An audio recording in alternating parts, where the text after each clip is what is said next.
বাংলাদেশের বাইরে পৃথিবীর বিভিন্ন প্রান্তে যে যেখান থেকে চ্যানেল আই দেখছেন, আপনাদের সকলকে সাদর আমন্ত্রণ তৃতীয় মাত্রা দেখবার জন্য। প্রিয় দর্শক, একদিকে প্যান্ডেমিক অর্থাৎ কোভিড-19 বা করোনা ভাইরাস, তার স্বাস্থ্য ঝুঁকি, মৃত্যু ঝুঁকি, অর্থনৈতিক দুশ্চিন্তা এবং সেই সঙ্গে আরও নানাবিধ টানাপোড়েনের মধ্যে বাংলাদেশে গত বেশ কিছুদিন ধরে সবচেয়ে বহুল আলোচিত বিষয় হচ্ছে ধর্ষণ, এবং তার আগে থেকেই প্যান্ডেমিকের সময় থেকে আরও বহুল আলোচিত বিষয়, যেটি বাংলাদেশের জন্মের পর থেকেই আলোচনায় গুরুত্ব পেয়েছে, সেই দুর্নীতি। অর্থাৎ দুর্নীতিও এক ধরনের এই প্যান্ডেমিক দুর্নীতি থেকেও মানুষকে, যারা দুর্নীতিগ্রস্ত, তাদেরকে নিবৃত্ত করতে পারেনি।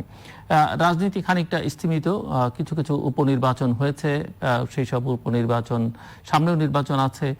তাতে করে এটি এখন পর্যন্ত স্পষ্ট যে রাজনীতিতে যে ভারসাম্যহীনতা, সেই ভারসাম্যহীনতার তেমন কোনো পরিবর্তন ঘটছে না। সব মিলিয়ে দেশের সামগ্রিক পরিস্থিতি নিয়ে আলোচনার জন্য দুজন রাজনীতিক আমার সঙ্গে আজকের এই আলোচনায় যুক্ত হচ্ছেন তৃতীয় মাত্রায়। ঢাকার ধানমন্ডির বাসা থেকে যুক্ত হচ্ছেন বাংলাদেশ আওয়ামী লীগের সাংগঠনিক সম্পাদক আহমেদ হোসেন, এবং সুনামগঞ্জের বাড়ি থেকে যুক্ত হচ্ছেন বাংলাদেশ জাতীয়তাবাদী দল বিএনপির সহ সাংগঠনিক সম্পাদক এবং সাবেক সংসদ সদস্য কলিমুদ্দিন আহমেদ মিলন। স্বাগত আপনাদের দুজনকে তৃতীয় মাত্রায়। মিস্টার আহমেদ হোসেন, আপনাকে দিয়ে আলোচনাটি শুরু করতে চাই যে প্যান্ডেমিকের মতো এই দুর্যোগকালেও আমরা দেখছি যে দেশে দুর্নীতি, ধর্ষণ এগুলো প্রতিদিনই সংবাদপত্রের পাতার শিরোনাম কিংবা টেলিভিশনের সংবাদের প্রধান খবর। আর আমাদের মতো এই টেলিভিশনের আলোচনা বা টকশোগুলোতেও এই বিষয়ই সবচেয়ে বেশি গুরুত্বপূর্ণ হচ্ছে। তো আপনার কাছে শুনতে চাই যে এর দায় আসলে কতটা রাষ্ট্র পরিচালনার সঙ্গে যারা যুক্ত তারা নেবেন। না, দর্শক যারা আছে, যারা দর্শন করছে, তাদের পক্ষে তো রাষ্ট্র কখনো দাঁড়ায় না। আর রাষ্ট্র তো তাদের লালন পালনও করে না। রাষ্ট্রের দায়িত্ব হচ্ছে যারা ক্রাইম করবে তাদের বিরুদ্ধে শক্ত অবস্থানে নেওয়া, ব্যবস্থা গ্রহণ করা। এটা কেই হোক না কেন, দর্শক কেন, খুনি হতে পারে, দুর্নীতিবাজ হতে পারে, এবং মাদক সেবী হতে পারে, যে কোনো অপরাধী হোক না কেন, তার বিরুদ্ধে আইনানুগ ব্যবস্থা গ্রহণ করা হচ্ছে রাষ্ট্রের প্রধান দায়িত্ব এবং কর্তব্য। এবং সেই সাংবিধানিক দায়িত্ব পালনে বঙ্গবন্ধু কন্যা প্রধানমন্ত্রী শেখ হাসিনার নেতৃত্বের সরকার দৃঢ় প্রতিজ্ঞাবদ্ধ, কমিটেড টু দি পিপল, এবং জনগণের জানমালের নিরাপত্তা দেওয়া, নিশ্চিত করা, এটা হচ্ছে তার সরকারের প্রধান দায়িত্ব। ও সেই দায়িত্ব পালনে প্রধানমন্ত্রী শেখ হাসিনার সরকার বিধান্বিত নয়, সবসময় করে আসছে।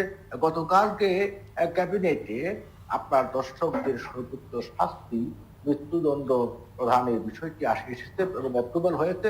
আজকে এটা অধ্যাদেশ হিসাবে জারি হয়েছে, এবং আগে সেরকম ছিল না। আগে ছিল যাবজ্জীবন। গতকালকে এটা মৃত্যুদণ্ডের আইনটি পাশ হয়েছে। এটা পার্লামেন্টে পাশ হবে। আজকে এটা আপনার অর্ডিন্যান্স হিসাবে পাশ হয়েছে, রাষ্ট্রপতি সই করেছেন। এর মধ্য দিয়ে তো একটা বার্তা তো জনগণের কাছে গিয়েছে। এই সরকার দর্শকদের ব্যাপারে কোনো নমনীয়তা নেই, সেই দর্শক যেই হোক। এবং আপনি জানেন এর আগে কিন্তু অ্যাসিড সন্ত্রাসত্ব কিন্তু আইন করে কিন্তু নিয়ন্ত্রণ করা হয়েছে। এবং আজকে মাননীয় প্রধানমন্ত্রী খুব জোরের সাথে বলেছেন, আত্মবিশ্বাসের সাথেই বলেছেন যে আমরা আইন করেছি, এই আইনের মাধ্যমে দর্শকদের বিচার হবে। এবং এটা উল্লেখ্য যে দর্শকদের এবারের বিচার একটা টাইম ফ্রেম করে দেওয়া হয়েছে, 6 মাসের মধ্যে বিচারটি শেষ করতে। তার জন্য আপনার নারী শিশু নির্যাতন যে ট্রাইব্যুনাল আছে, সেই ট্রাইব্যুনাল এই কাজটি করবে, এবং সর্বোচ্চ শাস্তি মৃত্যুদণ্ড অথবা যাবজ্জীবন। এবং এটা একটা ঐতিহাসিক সিদ্ধান্ত, এবং যারা পুরো জাতি কিন্তু একটা ঐক্যমতে পৌঁছেছে এই ব্যাপারে। কারণ বিভাজন নেই, দ্বিমত নেই যে আমরা এই মৃত্যুদণ্ড চাই না, এ কথাটা আমরা কেউ বলি, আমরা সবাই একমত হয়েছি। কিন্তু আজকে দুঃখের সঙ্গে বলতে হচ্ছে, প্রেস ক্লাবে একটা প্রোগ্রামে বিএনপি গণনার যিনি আপনার একজন বুদ্ধিজীবী ডক্টর জাফরুল্লাহ চৌধুরী সাহেব, তিনি বলেছেন যে মৃত্যুদণ্ড নয়, একটা আপনার তিনি বলেছেন যে শাস্তি দিতে হবে। তাহলে তারা কি ডিফার করছেন? তারা কি মনে করছেন যে মৃত্যুদণ্ড আইনটাই সঠিক নয়? আজ কিন্তু তারা বক্তব্যে তাই প্রমাণিত। এবং আজকে যারা বলছেন দর্শকদের বিরুদ্ধে আন্দোলন করছেন, আমরা তাদের সেই আন্দোলনের সাথে আমরা একীভূত আছি, একাত্ম প্রকাশ করেছি। পাশাপাশি আপনার রাজু ভাস্কর্যের সামনে ঢাকা বিশ্ববিদ্যালয়ের যে ছাত্রীটি, দর্শিতা ছাত্রীটি আজকে যে অনশন করছে, তার ব্যাপারে তো কেউ মুখ খুলছেন না। এখন ঢাকা বিশ্ববিদ্যালয়ের একজন ভিপি ছিলেন, তিনি যদি দর্শক হন, তার সহযোগী যদি দর্শক হন, এটা জাস্টিফাইড হবে, এটা আইনসঙ্গত হবে। আর অন্য দর্শন করলে এটা আইনসঙ্গত হবে না। এমন বিষয় যদি আপনার বিরোধী দল বিএনপি অন্যদের কাছে থাকে, খুব দুঃখজনক, খুব দুঃখজনক। আমরা আশা করেছিলাম যে রাজু ভাস্কর্যের সামনে যে মেয়েটি ঢাকা বিশ্ববিদ্যালয়ের শিক্ষার্থী, যে আজকে সে ফাতেমা, যে আজকে অনশন করছে, তার ব্যাপারেও তারা কথা বলবেন। কিন্তু একটা বক্তব্য সার্বজনীন হওয়া উচিত। দর্শক যাই হোক, তো সকলের বিরুদ্ধেই আমরা একই সুরে কথা বলবো, অভিন্ন কণ্ঠে কথা বলবো। কিন্তু আজকে প্রেস ক্লাবের আপনার এই ডাক্তার জাফর সাহেবের বক্তব্যটা আমাদের তো কেমন যেন মনে হলো এটা বিএনপি করোনার একজন বুদ্ধিজীবী, এবং এখানে মান্না সাহেব ছিলেন, সবাই ছিলেন, তারা কিন্তু এই বক্তব্যটা দিয়েছেন, আমি অনলাইনে দেখেছি। আজকে আমি একটা স্পষ্ট কথা বলছি, আপনার অনুষ্ঠানে এসে, যে বাংলাদেশের যে যে অপরাধী করুক, সব অপরাধ করে সে পার্টি বিবেচনা আসে না, তাকে আমরা অপরাধী হিসাবে চিহ্নিত করি। আপনি দেখেছেন সাহেব, তাকে কিন্তু আমরা পার্টি আনি। এমনকি যুব মহিলা লীগের পাপিয়া, তাকে কিন্তু আমরা আমাদের কর্মী হিসাবে বিবেচনা আনিনি, আমরা এনেছি কিন্তু তাকে অপরাধী হিসাবে। গতকালকে রায় হয়েছে তাদের তাদের দুই দম্পতি, স্বামী স্ত্রী দুজনেরই 27 বছর কিন্তু কারাদণ্ড হয়েছে। ঐতিহাসিক রায়। কাজে আজকে আমরা দৃঢ়তার সাথে বলবো, এবং যে সিলেটে যা হয়েছে তাদেরকে কিন্তু আমরা কর্মী হিসাবে বিবেচনায় আনিনি, তাদেরকে অপরাধী গ্রেপ্তার হয়েছে। আজকে দেখলাম আরো কিছু কিছু জায়গায় দর্শন হয়েছে এবং পুলিশ তাদের গ্রেপ্তার করেছে। যে আমাদের বক্তব্য পরিষ্কার, সরকারের বক্তব্য পরিষ্কার, প্রধানমন্ত্রী শেখ হাসিনা সরকারের বক্তব্য সুস্পষ্ট, যে দর্শক তুমি যেই হোক, সেই দর্শক আজকের হোক, সেই দর্শক 71-এর মুক্তিযুদ্ধের হোক, সব দর্শকদের ব্যাপারে আমরা সবসময় সোচ্চার ছিলাম, আজও আছি, তাদের বিচারের প্রক্রিয়া শুরু হবে। ধন্যবাদ। মিস্টার কলিমুদ্দিন আহমেদ, মিলন পরিস্থিতি কেমন দেখছেন, এবং সেই সঙ্গে মিস্টার আহমেদ হোসেন কিছু অভিযোগ এনেছেন বিএনপি সম্পর্কে। ধন্যবাদ জনাব ভাই এবং দর্শক শ্রোতারা। উনি যে কথাগুলো বলেছেন সম্পর্কে, আসলে রাষ্ট্রীয় দায়িত্ব বিষয়ে কিছু কথা বলেছেন। আজকে সারা বাংলাদেশের মানুষ, রাজধানী ঢাকা সহ সব জায়গাতেই রাজনৈতিক দল, সামাজিক মানুষ, ছাত্র ছাত্রী, জনতা সবাই সিলেটের এমসি কলেজ সহ বিভিন্ন ঘটনায় রাজপথে নেমে এসেছে।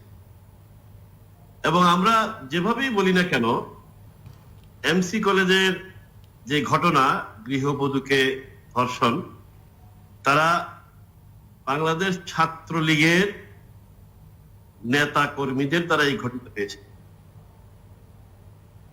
আর আহমদ হোসেন ভাই যেটা বলছেন যে আজকে মানে যে ধর্ষণের শাস্তি, মৃত্যুদণ্ড যে বিধান করা হয়েছে, এবং এই সম্পর্কে আরো কিছু কথা উনি বলেছেন। এই কথাগুলো বাংলাদেশের মাটিতে বর্তমানে জনগণের যে ধারণা, জনগণের যে বক্তব্য, এই সাথে সম্পূর্ণ বিপরীতমুখী। আমরা যদি মৃত্যুদণ্ড বা অথবা যাবজ্জীবন কারাদণ্ডের অধ্যাদেশ যেটা জারি হয়েছে, আগে 7টি ধারায় মৃত্যুদণ্ড ছিল, এখন আরেকটি ধারা এসেছে, 8টি ধারায় মৃত্যুদণ্ড এখন আমাদের দেশের আইনে প্রবর্তিত হয়েছে।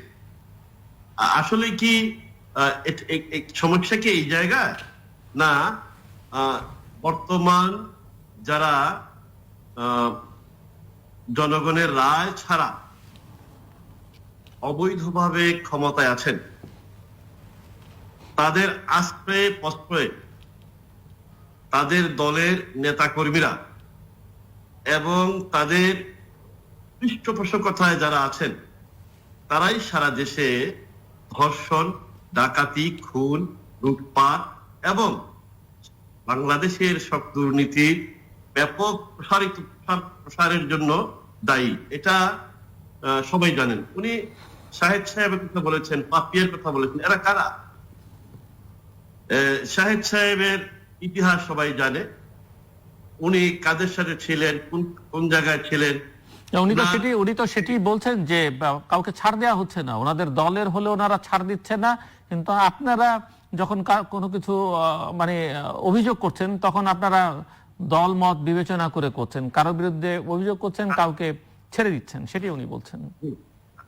যখন একদম পারা যায় না তখন ছাড় দেন না, কিন্তু যাদের পৃষ্ঠপোষকতায় এই কাজগুলো হচ্ছে, যেই সরকারের পৃষ্ঠপোষকতায় এই কাজগুলো হচ্ছে, যাদের নেতা কর্মীরা এই কাজগুলো করছেন, সেই সরকারই দায় নেবেন না কেন?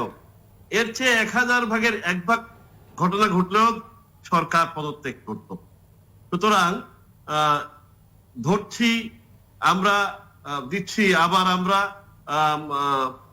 সাজার পরে রাষ্ট্রপতির ক্ষমায় ছেড়েও দিচ্ছি বিভিন্ন আসামিদেরকে, সবকিছুই সত্য। কিন্তু এইগুলো তো আপনারা করছেন, আপনাদের লোকজন করছে, আপনাদের আশ্রয়ে প্রশ্রয়ে করছে। তা আপনাদের সাজা কখন হবে? আপনাদের সাজা তো আপনারা এর দায় দায়িত্ব কেন নিবেন না? এর দায় দায়িত্ব তো পৃষ্ঠপোষকদের থাকবে না এমন তো কোনো কথা নাই। এমসি কলেজে তো আজকে প্রথম ঘটনা ঘটে নাই। এমসি কলেজে ছাত্রাবাস, সুদীর্ঘ প্রাচীন ঐতিহ্যের এমসি কলেজের ছাত্রাবাস এরাই জ্বালিয়ে দিয়েছে। সবকিছুই আপনারা জানেন। কিন্তু যেভাবে হোক ক্ষমতায় আপনারা আছেন বলেই বা থাকতে পারছেন বলেই এই সকল কথাগুলো আপনারা সকলের সামনে থেকে ছড়িয়ে দিতে চান যে আমরা ধরছি। যারা করাচ্ছেন সাহেব এমসি কলেজের ছাত্রলীগের ছেলেরা কারা? তারা তো আপনাদের আশীর্বাদ পুষ্ট। এটা কি অস্বীকার করার চেষ্টা করতে পারেন? বাট জনগণ তো বিশ্বাস করবে না। ঢাকার রাজপথে খালি কি বিএনপি স্লোগান দিচ্ছে? সাধারণ ছাত্র ছাত্রী, জনগণ, মহিলারা এবং বিভিন্ন পর্যায়ের মানুষ আজকে রাস্তায় নেমে এসেছে। না, অভিযোগ তো বরং বিএনপি দিচ্ছে না স্লোগান। এটা এক ধরনের কথা সত্য নয়। আমরা গত পরশুদিনও সারা বাংলাদেশের জেলা শহরগুলোতে বিক্ষোভ এবং প্রতিবাদ সমাবেশ করেছি। যেই দিন ঘটনা এমসি কলেজে ঘটেছে সেই দিন বিকালে আমাদের ছাত্র দল সিলেট শহরে মিছিল করেছে। সেই মিছিলে পুলিশ হামলা করে আমাদের অনেক ছাত্র দলের নেতৃবৃন্দকে আহত করেছে। সেই দিন রাত্রেই ছাত্র দলের নেতা কর্মীরা মশাল মিছিল করেছে সিলেট এবং সারা বাংলাদেশে। একদিন পরেই সারা বাংলাদেশে এই জঘন্য কাণ্ডের বিপক্ষে, সরকারের ব্যর্থতার প্রতিবাদে সারা দেশেই এই মিছিল মিটিং হয়েছে। আপনি দেখেছেন পরশুদিনের যে আমাদের বিগত 2 দিন আগে আমাদের সারা দেশের জেলাব্যাপী বিক্ষোভ মিছিলের সময় সারা দেশে অন্ততপক্ষে 18টি জেলায় পুলিশ নির্মম ভাবে আমাদের নেতা কর্মীদের পিটিয়েছে। এর বিপক্ষে এই সারা দেশে বর্তমানে ধর্ষণের যে ভয়ঙ্কর পরিস্থিতি সৃষ্টি হয়েছে এর বিপক্ষে মিছিল। ধন্যবাদ মিস্টার মিলন। আমি আমরা মাঠে যাই না, এই কথাগুলা সবাই বলে না। এই ধরনের একটি ওই যে গোয়েবেলসীয় থিওরিতে বারবার মিথ্যা বলে এটা প্রমাণ করে। আমি তো মিলন ভাইয়ের কথা শুনছিলাম। দুর্নীতির দায়ে তাদের নেত্রী যখন সাজাপ্রাপ্ত হয়েছেন তখন কিন্তু এই তাদের ভাষায় অবৈধ সরকারের অবৈধ প্রধানমন্ত্রী তারা যদি বলে থাকেন, সেই অবৈধ প্রধানমন্ত্রী কিন্তু মানবিক কাজটি করেছেন। তাকে আপনার প্রশাসনিক অর্ডারে তাকে 6 মাসের মুক্তি দিয়েছেন, আবার আজকে 6 মাসের এক্সটেনশন দিয়েছেন। এবং এই কাজটি কিন্তু ভালো কাজটি কিন্তু প্রধানমন্ত্রী শেখ হাসিনাই করেছেন, এবং সেই ক্ষেত্রে তাদের একটা ধন্যবাদ দেওয়া উচিত মাননীয় প্রধানমন্ত্রীকে। বিকজ প্রধানমন্ত্রী শেখ হাসিনা হচ্ছেন leader of humanity, he is not a leader of barbarity. তিনি কিন্তু বর্বরতার নেত্রী নন, বাট ইট ইজ ট্রু, যখন আপনার নেত্রীর ছেলেটা মারা গেল তখন প্রধানমন্ত্রী শেখ হাসিনা গিয়েছিলেন, আপনার নেত্রীর বাসার দরজাটা বন্ধ ছিল, খোলা হয়নি। ইট মিনস আপনার নেত্রী হচ্ছেন লিডার অফ বারবারিটি, বর্বরতার নেত্রী। কাজে আমরা একথা সুস্পষ্ট ভাষায় বলতে চাই, আবারও বলছি যে কোনো অপরাধীকে ডিফেন্ড করি না। আপনি কি ভুলে গেছেন? জানা উচিত পূর্ণিমাকে ধর্ষণ করেছিল আপনার পার্টির নেতা কর্মীরা। আপনি কি ভুলে গেছেন ফাহিমাকে ধর্ষণ করেছিল ছাত্রদল যুবদলের কর্মীরা? ইভেন ফুলাতে একটা হিন্দু পরিবারের কিশোরীকে সন্ধ্যার পরে যুবদলের কর্মীরা গিয়ে ধর্ষণ করেছে পালাক্রমে। এমনকি দিনাজপুরে ইয়াসমিন তাকে ধর্ষণ করে হত্যা করা হয়েছে। সেগুলোর বিচার কিন্তু আপনার সরকার আমলে হয়নি, তার কিছু কিছু বিচার হয়েছে আমাদের আমলে। কাজেই আপনি বলবেন বিচার হয় না, বিচারের কাজটা হচ্ছে, দায়িত্ব হচ্ছে আমাদের, আর বিচার না করার কাজটা হচ্ছে আপনাদের। যেমন রাজনীতিতে দেখা যায় বঙ্গবন্ধুর খুনি যারা ছিল তাদেরকে পলিটিক্যালি আপনারা প্রোটেকশন দিয়েছেন, আইনি প্রোটেকশন দিয়েছেন, খুনিদেরকে আপনারা বিদেশে চাকরি দিয়েছেন, এবং বঙ্গবন্ধু হত্যার বিচার করা যাবে না বলে একটা আইনও আপনারা পাস করেছিলেন। অর্থাৎ আইনের শাসন আপনারা বাস্তবায়ন করেননি, ইলাসদেরকে আপনারা ডিফেন্ড করেছেন। এটা কি আপনারা ভুলে গেছেন? আপনাদের মনে রাখা উচিত যে আপনাদের ইতিহাস কখনো কলঙ্কিত, আপনাদের ইতিহাস কলঙ্কজনক, আপনাদের ইতিহাসে কখনো কখনো আপনি দাবি করতে পারবেন না গণতান্ত্রিক শাসন ছিল। এই যে আপনি বলছেন আজকে রাস্তায় মিছিল হচ্ছে, আজকে ছাত্ররা মিছিল করছে বিভিন্ন সংগঠনের, এটা কি গণতান্ত্রিক শাসনের আপনি নিদর্শন নয়? দেশে ডেমোক্রেসি আছে, গণতন্ত্র আছে, এই গভর্নমেন্ট ডেমোক্রেটিক গভর্নমেন্ট আছে বলেই সকলের ডেমোক্রেটিক রাইট আছে রাস্তায় মিছিল করার, রাস্তায় প্রতিবাদ করার, বিক্ষোভ করার। এটা হচ্ছে ডেমোক্রেটিক গভর্নমেন্ট আছে বলেই সম্ভব হয়েছে। কিন্তু আপনারা যখন ক্ষমতায় আসলেন, আপনারা তো রাষ্ট্রকে দখল করেছেন, আর আমরা নির্বাচিত হয়েছি। আমরা রাষ্ট্র দখল করি নাই, জনগণের ভোটে নির্বাচিত হয়েছি বলেই আপনাদের সবচেয়ে কষ্ট লাগে কেন আওয়ামী লীগ ক্ষমতায়, কেন জামাতে ইসলাম ক্ষমতায় না। আপনাদের বড় কষ্ট লাগে কেন নিজামীর বিচার হলো, ফাঁসি হলো। আপনাদের কষ্ট লাগে কেন মুজাহিদের ফাঁসি হলো, কেন সাকা চৌধুরীর ফাঁসি হলো, কেন রাজাকারের বিচার হলো, কেন যুদ্ধ অপরাধীদের বিচার হলো। এটা হচ্ছে আপনাদের মনের কষ্ট। কেন আওয়ামী লীগ ক্ষমতা থাকবে? যে আওয়ামী লীগ মুক্তিযুদ্ধের ধারক বাহক, যে আওয়ামী লীগ মুক্তিযুদ্ধের চেতনায় বিশ্বাস করে, যে আওয়ামী লীগ বঙ্গবন্ধুর আদর্শে বিশ্বাস করে, যে আওয়ামী লীগ ৩০ লক্ষ শহীদের আত্মত্যাগে বাংলাদেশের যে অর্জিত ভাবাদর্শ, যে ভাবাদর্শে বিশ্বাস করে, সেই আওয়ামী লীগ কেন ক্ষমতায় থাকবে? এটা হচ্ছে আপনাদের বড় কষ্ট। কারণ আপনাদের প্রোটেকশন হচ্ছে ওই দিকে। আপনারা সবসময় মুক্তিযুদ্ধের বিপরীতমুখী ধারার সাথে আপনারা সংযুক্ত আছেন। আপনারা কিভাবে দাবি করতে পারেন আজকে সামাজিক সোশ্যাল ক্রাইম হচ্ছে? এটা রাজনৈতিক ক্রাইম নয়। ৭১-এ যারা দর্শন করেছে আমার দেশের ২ লক্ষ মা বোনকে, সেই দর্শনকারীদের যারা সহযোগিতা করেছে তারা হচ্ছে রাজাকার, আলবদর, জামাত, শিবির। তারা হচ্ছে আজকে আপনার জোটের প্রধান মিত্র শক্তি, আপনার বন্ধু। ৭১-এর সেই দর্শকদের সংগঠন যাদের বন্ধু হয়, তাদের মুখে কখন দর্শনের বিরুদ্ধে, দর্শকদের বিরুদ্ধে কথা বলা মানায় না।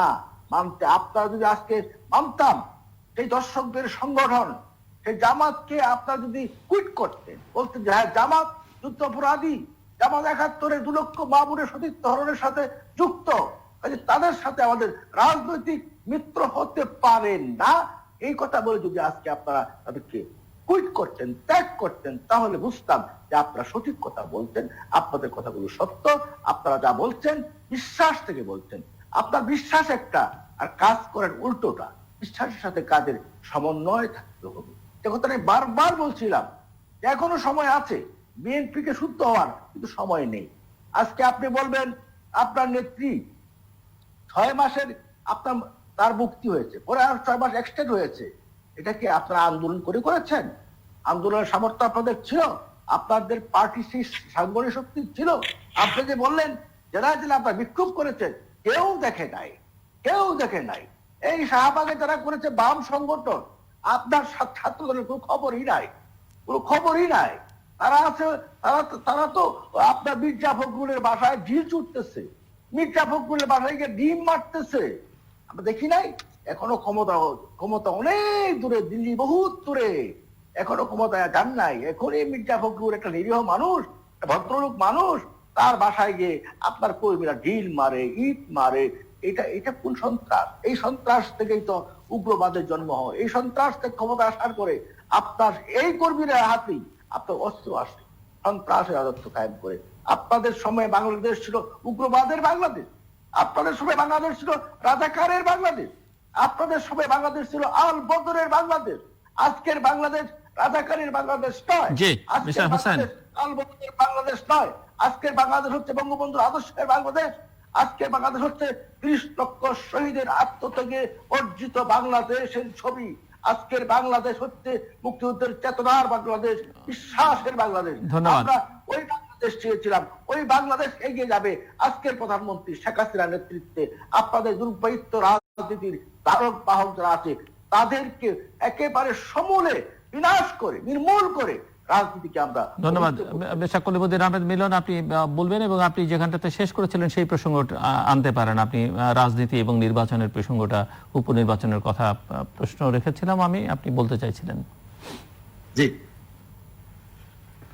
আমরা শুনলাম যে আমি অবৈধ সরকার বলাতে ভাই এটার একটু রেগে গেলেন এবং বেশ কিছু কথা বলার চেষ্টা করি।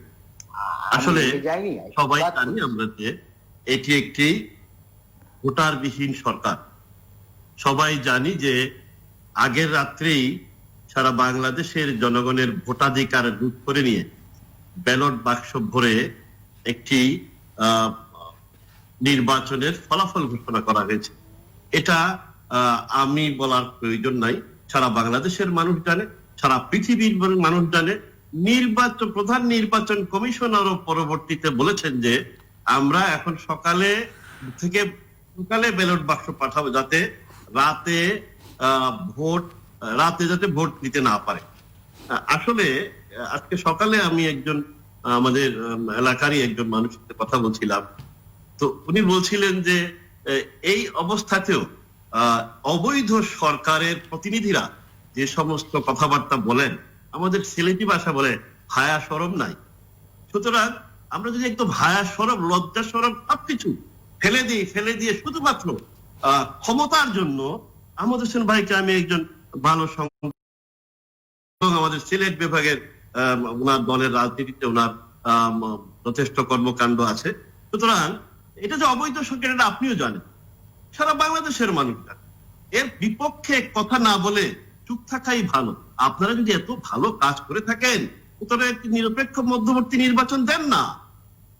কোন সেক্টরকে আপনারা সঠিক রেখেছেন? এবং অবশ্যই সিলেটের ঘটনায় আপনাদের ছাত্রলীগ জড়িত এবং এটা প্রমাণিত। আপনার সিলেট বিভাগের সাংগঠনিক রাজনীতিতে আপনার বিচরণ আছে আপনার দলের, আমি জানি, আপনি নিজেও জানেন। সুতরাং বলার জন্যই বলতে হলে বলতে পারে, কিন্তু মনে রাখতে হবে যে আহমদ হোসেন সাহেব একজন রাজনৈতিক নেতা। মানুষ এটা কিভাবে নিচ্ছে, আপনাকে কিভাবে মূল্যায়ন করছে, এটাও একটু ভেবে আমরা কথা বললে ভালো। আমি একটা উদাহরণ দিই। ডাক্তার আব্দুর রহিম সুনামগঞ্জ জেলার দোয়ারা বাজার উপজেলা পরিষদ চেয়ারম্যান, আওয়ামী লীগ নেতা, নৌকা প্রতীকে উনি নির্বাচিত হয়েছে। গত পরশুদিন উনি একটি সভায় বক্তব্য রেখেছেন এবং এটি নেটে এবং ফেসবুকে উনি বলছেন যে এমপি সাহেবরে আমি অনেক উন্নয়নের কথা বলি, উনি এগুলা ধারেন না, কারণ উনি আগের রাত্রের ভোটে নির্বাচিত হয়েছে। সুতরাং আপনাদের দলের নেতা ডাক্তার আব্দুর রহিম নৌটিক, এবং এটা শত শত হাজার হাজার মানুষ ভিডিওটা দেখছে এবং উনি বলছেন যে আগের রাত্রের ভোটে নির্বাচিত হওয়ার কারণে আমাদের এমপি সাহেব আমাদের জনগণের কথা শুনে না, আমাদের কোনো কাজ করে না। এবং এটাও বলেছেন, আপনি নোট করবেন এবং আপনি মিটিং শেষে আপনার দায়িত্ব আছে আমি জানি, খোঁজ নিয়ে দেখবেন। এবং উনি এটাও বলেছেন, হাসিনা যতদিন থাকবো ততদিন কতদিন এমপি থাকবো, ভোট লাগতো না। এটা আমার কোনো বানানো বক্তব্য না, এটা সারা দেশে ফেসবুকে হাজার হাজার মানুষ দেখছে। ওনাদের দলের নেতা, ওনাদের দলের প্রতীকে নির্বাচিত উপজেলা পরিষদ চেয়ারম্যান ডাক্তার আব্দুর রহিম। সুতরাং এই কথাগুলো আপনি কত চেপে রাখবেন, কত চেপে রাখবেন এই দুর্গন্ধময় অবস্থা। আপনি দেখেন গত 10 তারিখে পরিস্থিতিটা কোথায় গেছে আহমদ হোসেন ভাই। জাতিরও তো আশা আকাঙ্ক্ষা আছে আপনাদের মতো নেতাদের কাছে। কোন পর্যায়ে গেলে 10,000 টাকার জন্য একটি যুবককে সিলেট ফাঁড়িতে, নগরীর ফাঁড়িতে এনে তার বাসায় টেলিফোন করে বলা হয়েছে 10,000 টাকা এনে দেওয়ার জন্য, 4,000 টাকা দেওয়ার কারণে সকাল 9টার মধ্যে তাকে পিটিয়ে হত্যা করা হয়েছে। আপনাদের মানে বর্তমান পুলিশের, সিলেট মহানগর পুলিশের পক্ষ থেকে আজকে যে বিবৃতি দেওয়া হয়েছে, তারাও বিষয়টি স্বীকার করেছে। কোন পর্যায়ে গেলে, কেন এই পর্যায়ে আসবে, কেন আপনাদের ছাত্রলীগের নেতারা, কেন আপনাদের দলের নেতারা শাহেদ হয়, পাপিয়া হয়, কেন আপনাদের নেতারা ধর্ষণ করে, কেন প্রশাসন আজকে লাগামহীন? এই কথাগুলো তো আপনাকে ভাবতে হবে। মিস্টার আহমেদ হোসেন কিছু পাল্টা অভিযোগও করেছেন, মাহিমা, পূর্ণিমা তাদের কথা বলেছেন। মিস্টার আহমেদ হোসেন কিছু পাল্টা অভিযোগ আপনাদের সময় আপনাদের নেতাকর্মীদের দ্বারা যে ধর্ষণের অভিযোগ, সেই সব অভিযোগ তিনি এনেছেন। মাহিমা, পূর্ণিমার কথা তিনি বলছিলেন। হ্যাঁ, আনতে পারে, যদি এটা সঠিক হয় তো অবশ্যই এটা আমরা মনে করি, যদি আমি মানে এখনই বলতে পারবো না, যদি এরকম হয় অবশ্যই এটা সঠিক নয়। কিন্তু বর্তমান পর্যায়টা দিলুর ভাই, আহমদ হোসেন ভাই এবং দর্শক শ্রোতা যারা শুনছেন, তারা জানেন সারা বাংলাদেশের মানুষ আজকে কি চাচ্ছে, এই পরিস্থিতির অবসান চাচ্ছে।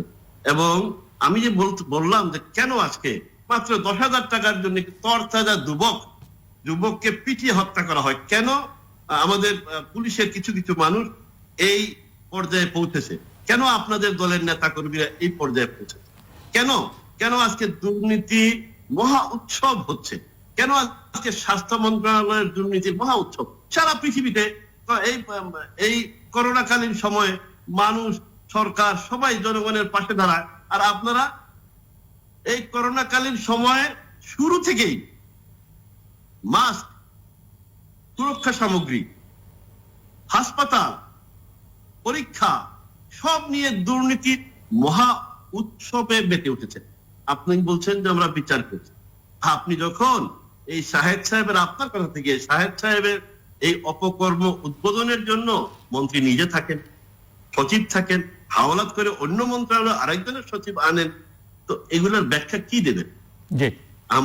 আমি আপনাকে জানি, দূর থেকেই জানি, কারণ আপনি সিলেট বিভাগের আওয়ামী লীগের রাজনীতি সাংগঠনিক অবস্থা সম্পৃক্ত, আওয়ামী লীগের রাজনৈতিক নেতৃবৃন্দ যারা আমাদের রাজনৈতিক বন্ধু, তারা আপনার সম্পর্কে বলেন। সুতরাং আপনি যে কথাগুলো বলছেন, আমি আরেকবার হয়তো বলছি যে একটু ভেবে দেখেন যে বাসায় যাওয়ার পরে আপনার পরিবার থেকেও এই কথাগুলোর সমর্থন পাবেন। সুতরাং এই যে ডাক্তার আব্দুর রহিম সাহেব, আপনাদের নেতা, উপজেলা চেয়ারম্যান, উনি যে কথাগুলো বলেছেন, আপনি মিটিং শেষেই এই ভিডিওটা আপনার চ্যানেল আছে, আপনার সাংগঠনিক কাঠামো আছে, ভিডিওটা আপনি দেখেন, যার জন্য সত্য কথা, এই কথাই সারা বাংলাদেশের মানুষ। ধন্যবাদ। গলতটা কোথায় এটা বুঝতে হবে। যাদেরকে দিয়ে আপনারা আগের রাত্রে ভোট মেরেছেন সরকার অবস্থায়, মিলন ধন্যবাদ, ওনাকে বলতে দেন। মিস্টার কলিমুদ্দিন আহমেদ মিলন ধন্যবাদ। ইলেকশনের আগের দিন টাকার বস্তা পাঠান, তারা আপনাকে মানবে। ধন্যবাদ মিস্টার মিলন, ধন্যবাদ। এই পরিস্থিতির অবসান দরকার। মিস্টার কলিমুদ্দিন আহমেদ মিলন, অনেক ধন্যবাদ, অনেক বলেছেন। যে এবার ওনার পালা, প্লিজ। ধন্যবাদ mister Ahmed Hossain. Mister Kalimuddin Ahmed Milon, please, ধন্যবাদ। ভাই তো শেষ করতে পারছেন না। আপনি কিছু রেফারেন্স এনেছেন, আগের আপনি এবং তো ফেসবুকে- বাংলাদেশের একজন অভিজ্ঞতা নেতা রেফারেন্স এই সময় ওনাদের ধন্যবাদ mister Kalimuddin Ahmed Milon, please please হচ্ছে একটি নিরপেক্ষ নির্বাচনের মাধ্যমে আমাকে জবাবদিহিমূলক সরকার। আমাকে বলতে দিবেন না উনি। মিস্টার আহমদ ঠিক আছে, আমি হোসেন। বলি ভাই, কলিমুদ্দিন ভাই, আমি বলি, আপনি দেবেন, অনুমতি দেবেন আমাকে? একটু স্পেস দেন, আমিও বলি, বুঝছেন না? আপনি তো একটা ফেসবুকের রেফারেন্স টেনে কথা বলেছেন, আমি ইলেকট্রনিক মিডিয়া রেফারেন্স দিয়ে কথা বলি। বিবিসিতে বলেছে আপনাদের পার্টির ভাইস চেয়ারম্যান শাহ মুয়াজ্জেম হোসেন, তার একটা ইন্টারভিউ ডিবিসি, এটা 1 ইয়ারে গেছে, ব্রডকাস্ট করেছে, এটা কিন্তু রেকর্ড আছে। তিনি বলেছেন যে আমাদের নেত্রী আপুস করেছেন। তিনি বলেছেন আমাদের নেত্রী লেখাপড়া জানেন না। তিনি সুস্পষ্ট বলেছেন উনি একমাত্র স্বামীর স্ত্রী হিসাবে ক্ষমতায় এসেছেন। তিনি একথাও বলেছেন যে আওয়ামী লীগ ক্ষমতায় আছে, কিন্তু আওয়ামী লীগ তো আমাদের পার্টির মিটিং এর কোনো মঞ্চ ভাঙেনি, কিন্তু বিএনপি যখন ক্ষমতায় ছিল অনেক পার্টির মিটিং এর মঞ্চ ভেঙেছে। এটা শাহ মুয়াজ্জেম সাহেব বলেছেন।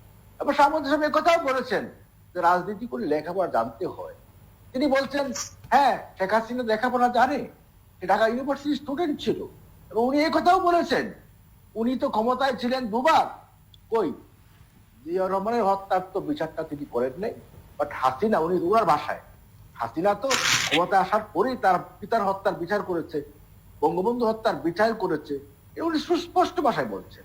এই কথাগুলো রেকর্ডে আছে। তাহলে আপনি বুদুর পিন্ডি বুদু করে না ঝাঁপিয়ে আগে আত্মসমর্পণ করুন। আপনারা কোথায় আছেন? আপনার নেত্রী যেদিন মুক্ত হয়ে বাসায় গেলেন, আপনার পার্টির মহাসচিব পেছনে পেছনে গেলেন, কিন্তু আপনার নেত্রীর সাথে দেখা করতে পারেন। তার ভাই বোন বলেছে আমার বোনকে আমরা মুক্ত করে এনেছি, আপনারা মুক্ত করতে পারেন নাই, কাজে দেখা করার সুযোগ নাই। এটা সুস্পষ্ট বলে দিয়েছেন। এবং আপনি জানেন, হয়তো বা জানেন কি জানি না, আপনার নেত্রীকে মুক্ত করার জন্য বেগম জিয়ার ভাই এবং বোন গণভবনে গিয়ে প্রধানমন্ত্রীর কাছে আবেদন করেছেন যে আমার বোনকে আপনি মুক্তি দেন। এবং দেখেন, প্রধানমন্ত্রী বঙ্গবন্ধু কন্যা, তিনি ঠিকই কিন্তু তার মনটা বঙ্গবন্ধুর মতো বিশাল উদার, তিনি তাকে মুক্তি দিয়েছেন। আইনানুগ ভাবে জামিন দিতে পারেন না, তিনি একটা প্রশাসনিক অর্ডার দিয়ে মুক্তি দিয়েছেন। এই কথাগুলো বারবার বলতে হচ্ছে এই কারণে, আপনার বোঝার জন্য, জানার জন্য। একটা কথা বলছেন মধ্যবর্তী নির্বাচন, আর মধ্যবর্তী নির্বাচন লাগে না, বাই ইলেকশন তো হচ্ছে এখন সারা বছরই, কোনো কোনো জায়গায় বাই ইলেকশন হচ্ছে। ওই ইলেকশন গুলো হচ্ছে টেস্ট পরীক্ষা। ওই টেস্ট পরীক্ষা আপনার জিতছেন, জিততে পারছেন, জিততে পারবেন। এই তো গত কয়েকদিন আগে চাঁদপুরে মেয়র ইলেকশন হয়েছে, 3 দিন আগে, সেখানে কিন্তু আপনাদের প্রার্থী পরাজিত হয়েছে। ইভিএম এ নির্বাচন হচ্ছে, ইভিএম এ নির্বাচন হয়েছে, এখানে কথা বলতে পারবেন না ইভিএম এ কারচুপি হয়ে গেছে। এখন বাই ইলেকশন ঢাকাতে হচ্ছে, একটা দুটা হচ্ছে। এগুলো কিন্তু মধ্যবর্তী নির্বাচন না হলেও নির্বাচন। এই নির্বাচনের মধ্যে দিয়ে কিন্তু টেস্ট হয় নৌকা না ধানের শীষ। আপনি ইউনিয়ন কাউন্সিল বাই ইলেকশন নির্বাচন হচ্ছে গ্রামে গ্রামে। এখন আপনারা তো আগে বললেন শেখ হাসিনার অধীনে নির্বাচনে যাব না, আর এখন তো শেখ হাসিনার অধীনে একেবারে ইউনিয়ন কাউন্সিল পর্যন্ত যাচ্ছে নির্বাচন করতে। কারণ আপনাদের বক্তব্যের কোনো স্থিরতা নাই, আপনাদের রাজনৈতিক বক্তব্যের কোনো স্ট্যান্ড নাই, যে কোথায় কোন কথা বলবেন, কখন, সকালে এক কথা, দুপুরে এক কথা, বিকালে আরেক কথা। প্রথম পার্লামেন্টে পাশ করলেন, ইলেকশনে গেলেন, সকালে আপনার মির্জা ফখরুল সাহেব বগুড়া থেকে বলেছেন নির্বাচন ভালো হচ্ছে। এবং আপনাদের নেতা ডক্টর কামাল হোসেন সাহেব, অ্যালায়েন্সের নেতা, তিনিও বলেছেন নির্বাচন ভালো হচ্ছে। আবার বিকেলের দিকে যখন হেরে যাচ্ছেন তখন উল্টো কথা বলতে শুরু করেছেন। আপনাদের পার্টির স্থায়ী কমিটি বসে সিদ্ধান্ত নিয়েছে যে আপনারা পার্লামেন্টে যাবেন, কিন্তু পরে দেখা গেল আপনাদের পার্লামেন্টে যারা ইলেক্টেড হয়েছে তারা আপনাদের এই সিদ্ধান্তের সাথে একমত নয়, তারা শপথ নিতে যাচ্ছে। তখন তড়িঘড়ি করে আপনারা আবার সিদ্ধান্ত পাল্টালেন, বললেন যে না, আমরা সংসদে যাব। ফাইনাল মির্জা ফখরুল সাহেব, আপনার ইলেক্টেড ফ্রম বগুড়া, তিনি শপথে যান, অথচ বাকিরা শপথ নিয়েছে এবং পার্লামেন্ট হাউসে আছে। তাহলে আপনারা যারা নির্বাচিত হয়েছে তারা কি আগের দিন রাতের বেলার ভোটে নির্বাচিত হয়েছে, দিনের বেলার ভোটে নির্বাচিত হয়েছে? আপনাদেরটা শুরু আনা কারেক্ট, আর বাকি আমরা যারা পাশ করেছি আমাদেরটা কারেক্ট নয়। আপনি হেরে গেলে সব দোষ আওয়ামী লীগের, আর জিতলে সমস্ত ক্রেডিট আপনাদের। কাজেই সমস্ত সবকিছুকে বিশ্লেষণ করে আপনারা আসুন, কারণ রাজনীতি হচ্ছে একটা কঠিন চ্যাপ্টার, কঠিন বিষয়। এই কঠিন বিষয়ে কিন্তু পাড়ি জমা দিতে হবে। আপনারা একবার বলেছিলেন, আপনার নেত্রী বলেছিল আওয়ামী লীগ মাত্র 30টা আসন পাবে। খুব ব্যঙ্গ করেছি, খুব তাচ্ছিল্য করেছিল, কিন্তু আল্লাহর কি কুদরত, আজকে আপনারা মাত্র 6, 7 থেকে 8টা আসন নিয়ে পার্লামেন্টে বেরিয়ে যাননি। পার্লামেন্টে কথা বলছেন, কিন্তু আপনারা কথা বলতে পারবেন না যে পার্লামেন্ট অবৈধ। পার্লামেন্ট অবৈধ হোক, হোয়াই ইউ আর দেয়ার, আপনারা সেই পার্লামেন্টে আছেন। আপনাদের যোগদানের মধ্য দিয়ে, শপথের মধ্য দিয়ে, আপনাদের বিভিন্ন অধিবেশনের মধ্য দিয়ে এই পার্লামেন্টের যে বৈধতা বারবার প্রমাণিত হয়েছে এবং ইন্টারন্যাশনালি এটা প্রমাণিত হয়েছে। পৃথিবীর এমন কোন সরকার প্রধান নেই, রাষ্ট্রপ্রধান নেই 2018 সালে নির্বাচনে জয়ের পরে আজকের প্রধানমন্ত্রী শেখ হাসিনাকে অভিনন্দন জানান। ইন্টারন্যাশনাল স্বীকৃতিটাই হচ্ছে আসল। ইন্টারন্যাশনাল কমিউনিটি কি মনে করছে বাংলাদেশে উগ্রবাদের বিরুদ্ধে, বাংলাদেশে সন্ত্রাসের বিরুদ্ধে একমাত্র যোগ্য, ক্যাপাবল, দক্ষ, সাহসী নেতার নাম হচ্ছে বঙ্গবন্ধু কন্যা শেখ হাসিনা। আর আপনারা আসলে বাংলাদেশ আবার উগ্রবাদের বাংলাদেশ হবে। আজকে শেখ আব্দুর রহমান বাংলা ভাইয়ের বাংলাদেশ হবে, আবার নিজামীর বাংলাদেশ হবে। এটা ইন্টারন্যাশনাল কমিউনিটি জানে, বাংলাদেশের মানুষও জানে যে বাংলাদেশকে আমরা কখনো আর সেই যুদ্ধ অপরাধীদের বাংলাদেশে ফিরে যেতে দেব না। এটা হচ্ছে আমাদের রাজনৈতিক কমিটমেন্ট ও জনগণও বিশ্বাস করে যে বাংলাদেশে যে শান্তি, উন্নয়ন, সমৃদ্ধি আনতে হলে শেখ হাসিনার নেতৃত্বের বিকল্প নেই। এবং আপনি একটা কথা ধরে নিতে পারেন যে আপনার নেত্রী বেগম জিয়া রাজনীতি এখন ইতি হওয়ার পথে, শেষ হওয়ার পথে। আপনার পার্টি এখন ইঞ্জিন নাই, ইঞ্জিনটা চলছে, বগি আছে, নো লিডারশিপ দেয়ার। আপনার প্রথম নেতা বেগম জিয়া, সেকেন্ড লিডার আপনার তারেক রহমান, দুজনই কনভিক্টেড, দুজনই কিন্তু একজন তো ফেরারি আসামি আর একজন প্রশাসনিক অর্ডারে মুক্ত হয়ে আছে। But she can not speak because এটা শর্তই দেওয়া আছে, আপনি মুক্তি পাবেন কিন্তু কথা বলতে পারবেন না, রাজনীতি করতে পারবেন না, চিকিৎসা করতে পারবেন।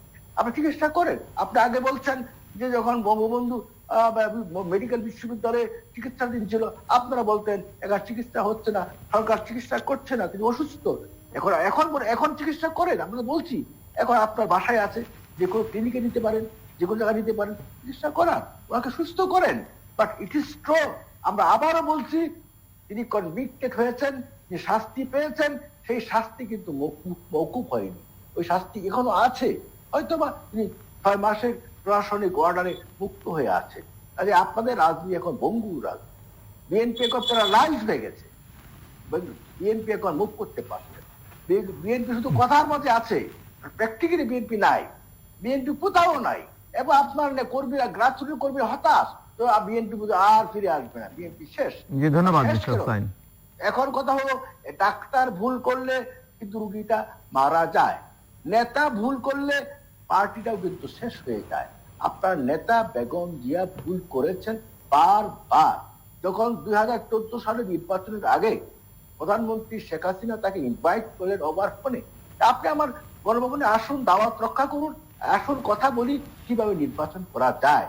তিনি কিন্তু আসেননি, তিনি ইউটার্ন করলেন, তিনি চলে গেলেন সন্ত্রাসের পথে, তিনি চলে গেলেন পেট্রোল বোমার পথে, তিনি চলে গেলেন সেই বাসে আগুন দেওয়ার পথে, তিনি চলে গেলেন মানুষ হত্যার পথে, সন্ত্রাসের মধ্য দিয়ে তিনি চেষ্টা করলেন টু টপল দি গভর্নমেন্ট, পারেননি। ইতিহাস প্রমাণ করলো যে সন্ত্রাস করে, বোমাবাজি করে, পেট্রোল বোমা দিয়ে প্রধানমন্ত্রী শেখ হাসিনা সরকারকে উৎখাত করা যায় না। ধন্যবাদ মিস্টার আহমেদ হোসেন। সন্ত্রাসের কাছে বাঁচার মতো করেননি, করবেন না। কাজে আপনারা, আমরা আশা করি ডেমোক্রেটিক পথে ফিরে আসুন এবং সন্ত্রাসের পথ থেকে সঠিক পথে ফিরে আসুন। আসবেন না আমি জানি, যতই বলি আপনারা আসতে পারবেন না। ধন্যবাদ। আপনি এখন বলুন, আপনি এতক্ষণ আমি বলেছি, আপনি এখন বলুন। ধন্যবাদ মিস্টার কলিমুদ্দিন আহমেদ মিলন।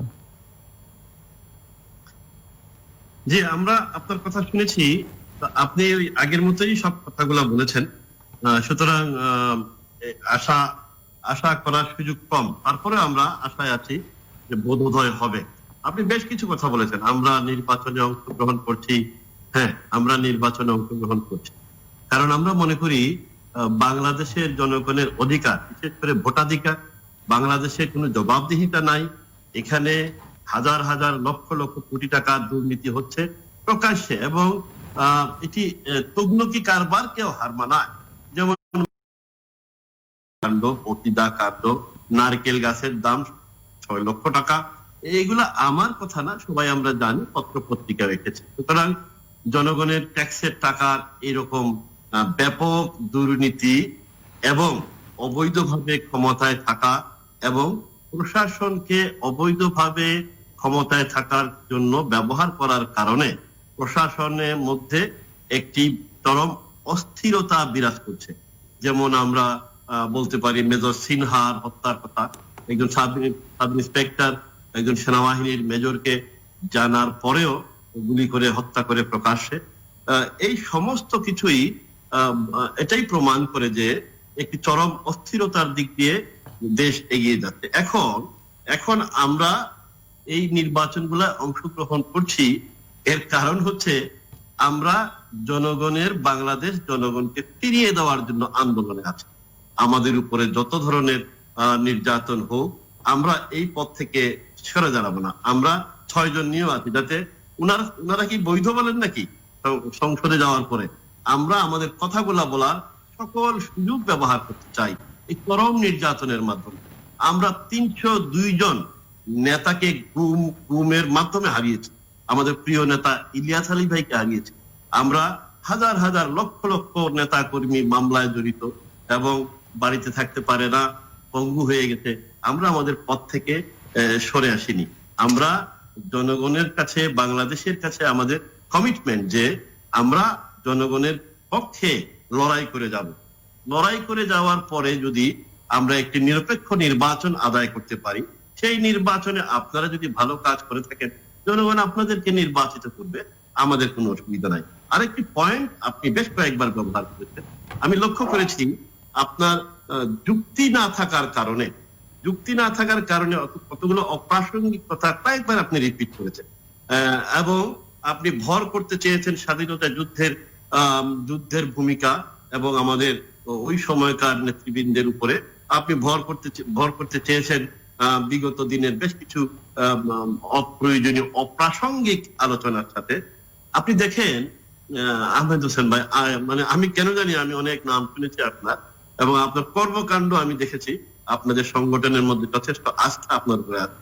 আমি ভেবেছিলাম যে যখন আমাকে বলা হয়েছে আপনি কথা বলবেন, আমি আসলেই অনেকটাই উৎসাহিত ছিলাম যে হয়তো বেশ ভালো কিছু কথা পাবো, কারণ ভবিষ্যতের বাংলাদেশটা তো আপনাদের উপরে বা এই ধরনের নেতৃবৃন্দদের উপরে নির্ভর করবে।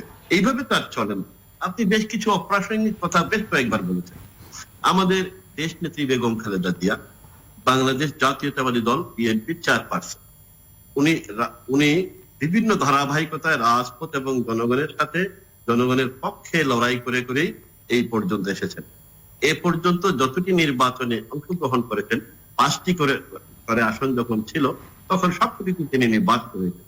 তিনি প্রধানমন্ত্রী ছিলেন, তিনি বাংলাদেশের একজন অবিসংবাদিত নেত্রী। সুতরাং উনাকে বলছেন যে সাজা হয়েছে।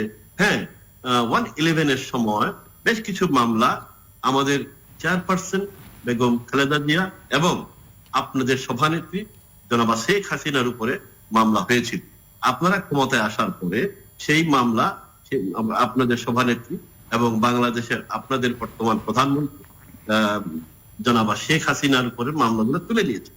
আর একটি মিথ্যা মামলা দিয়ে যে বেগম খালেদা জিয়ার রায় দিয়ে আপনারা উনাকে কারান্তরীণ রেখেছেন, যে বিষয়ে কথা বলেছেন সেটি একটি,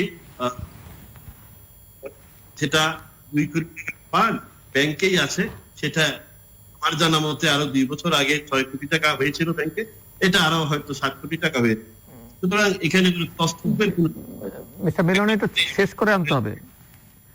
ভাবে এই একজন বাংলাদেশের একজন অবিসংবাদিত নেত্রী এবং উপমহাদেশে এবং পৃথিবীর রাজনীতিতে একটি উল্লেখযোগ্য নাম, আরো নাম আছে নিশ্চয়ই, উল্লেখযোগ্য নাম, ওনাকে আপনারা একটি মিথ্যা মামলায় জড়িয়ে এই অবস্থায় নিয়েছেন। সেটা নিয়ে আবার বলছেন যে আমরা দয়া করে ছেড়েছি। আমি এটা একটা লাইনে ব্যাখ্যা দিব, এটা আপনাদের পৈশাচিক উল্লাস পশুরা, মানুষেরা মানবিক আচরণ করে। সুতরাং সব দিক বিবেচনা করতে হবে। আমি সর্বশেষে এখনো আশায় বুক বাঁধি, আহমদ হোসেন ভাই, আপনারা যারা আছেন, ধন্যবাদ। যারা কমিটেড থাকতে চান, তারা অবশ্যই বাংলাদেশের লুট হয়ে যাওয়া বাংলাদেশের সকল প্রকার অধিকার ফিরিয়ে দেওয়ার লক্ষ্যে যার যার অবস্থান থেকে আপনারা কাজ করবেন, এটা আমাদের আপনাদের কাছে অনুরোধ। যুদ্ধাপরাধী, ৭১, জামাত, এই কথাগুলা বলছেন আপনি অস্থিরতার কারণে। আপনার কাছে আর কোনো যুক্তি নেই। ধন্যবাদ। আপনার কাছে আর কোনো যুক্তি নেই। এই বিষয়গুলি শেষ করুন।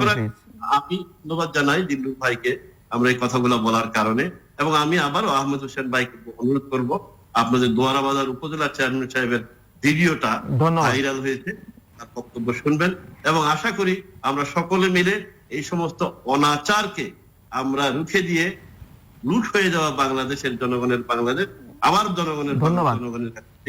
মিস্টার আহমেদ হোসেন, না, বিএনপির আমলে যে লুটেরা বাংলাদেশ ছিল, বিএনপির আমলে যে দুর্নীতির বাংলাদেশ ছিল, বিএনপির আমলে যে 5 বার দুর্নীতিতে চ্যাম্পিয়ন হয়েছিল, আজকের বাংলাদেশ আপনি একটু সোজা হয়ে বসলে। আজকের বাংলাদেশ কিন্তু সেই দুর্নীতির বাংলাদেশ নয়, আজকের বাংলাদেশ কিন্তু সেই লুটেরা বাংলাদেশ নয়। তারা কিন্তু পদ্মা সেতুর ব্যাপারে প্রস্তুত করেছিলেন এবং আন্তর্জাতিকভাবে লবিং করে তারা যাতে চেষ্টা করেছিলেন ওয়ার্ল্ড ব্যাংকে যে এখানে দুর্নীতি হচ্ছে, যে কারণে ওয়ার্ল্ড ব্যাংক ফান্ড উইথড্র করেছিল। কিন্তু কানাডার আদালত তার রায়ের মধ্যে দিয়ে বুঝিয়ে দিয়েছে গসিপ ছিল, এটা এখানে কোনো দুর্নীতি হয়নি। বিএনপির বক্তব্য হচ্ছে জাস্ট গসিপের মতো, জাস্ট প্রপাগান্ডার মতো, গুজব ছড়ানোর মতো। গোয়েবেলস যেমন সেকেন্ড ওয়ার্ল্ড ওয়ারের সময় হিটলারের পতন হচ্ছে, তখন সে বলছেন একদম আমরা প্রায় রাশিয়ার লেনিনগ্রাদের কাছাকাছি পৌঁছে গেছি। বিএনপি বক্তব্য হচ্ছে পড়ে গেছে, পরাজিত হয়ে গেছে, শেষ হয়ে যাচ্ছে। তারপর তারা বলছে ম্যাডাম আমরা তো এখন রাজপথে লক্ষ লক্ষ মানুষ মিছিল করছি। আসলে টোটালটা ভুয়া, অসত্য, মিথ্যাচার। বিএনপি রাজনীতি এখন ফাউন্ডেশন হচ্ছে মিথ্যাচারের ফাউন্ডেশন, মিথ্যাচারের ফাউন্ডেশন দিয়ে জনগণকে বিভ্রান্ত করা, কনফিউজিং বক্তব্য দিয়ে জনগণকে বিভ্রান্ত করে ডিরেইল করা। বাট জনগণও বুঝে নিয়েছে যে এগুলো হচ্ছে চাপাবাজি কথা, বলার জন্য বলা। বাস্তবে বিএনপির কোনো রাজনৈতিক সাংগঠনিক অস্তিত্ব নেই। সুতরাং আজকে আমার শেষ পর্যায়ের বক্তব্যে আসবো যে বাংলাদেশ এখন উন্নয়নের বাংলাদেশ, সমৃদ্ধির বাংলাদেশ। অর্থনীতি এই করোনা ভাইরাসের কারণে অর্থনীতি, হ্যাঁ শুধু বাংলাদেশ কেন, পৃথিবীর সব দেশের অর্থনীতি কিন্তু বিপাকে পড়েছে।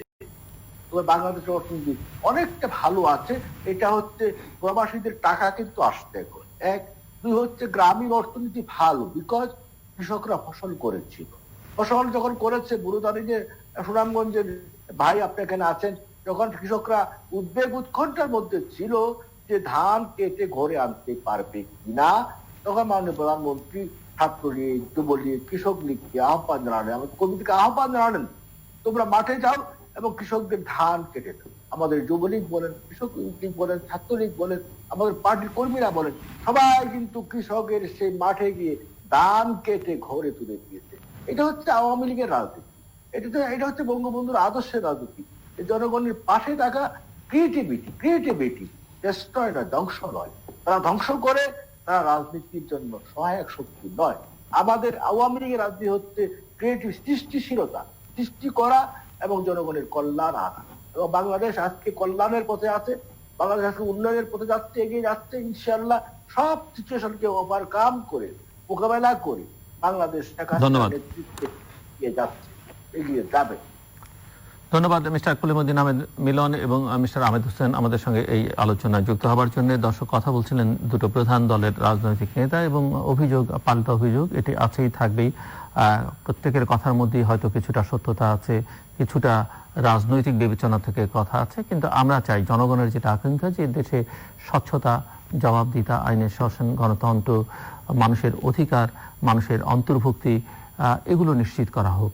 এবং প্রতিষ্ঠানগুলো শক্তিশালী হোক, গণতন্ত্র সুরক্ষা পাক, গণতন্ত্র আরো শক্তিশালী হোক, বাংলাদেশ পৃথিবীর বুকে একটা মর্যাদা সম্পন্ন জাতিতে পরিণত হোক, সেটি আমাদের সকলের চাওয়া। এবং সেটি করবার জন্য আমাদের রাজনৈতিক প্রক্রিয়াকে আরো শক্তিশালী করতে হবে। গণতন্ত্রকে শক্তিশালী করতে চাইলে রাজনৈতিক দলগুলোকে আরো বেশি শক্তিশালী করতে হবে এবং তাদেরকে আরো অভ্যন্তরীণভাবে আরো বেশি গণতান্ত্রিক হয়ে উঠতে হবে, পরস্পরের প্রতি সহনশীল হতে হবে। আমরা আশা করব আমাদের রাজনৈতিক নেতৃত্বরা সেই পথে হাঁটবেন। দর্শক, আমাদের সঙ্গে থাকবার জন্য অসংখ্য ধন্যবাদ। আপনাদের সবার জন্য শুভকামনা।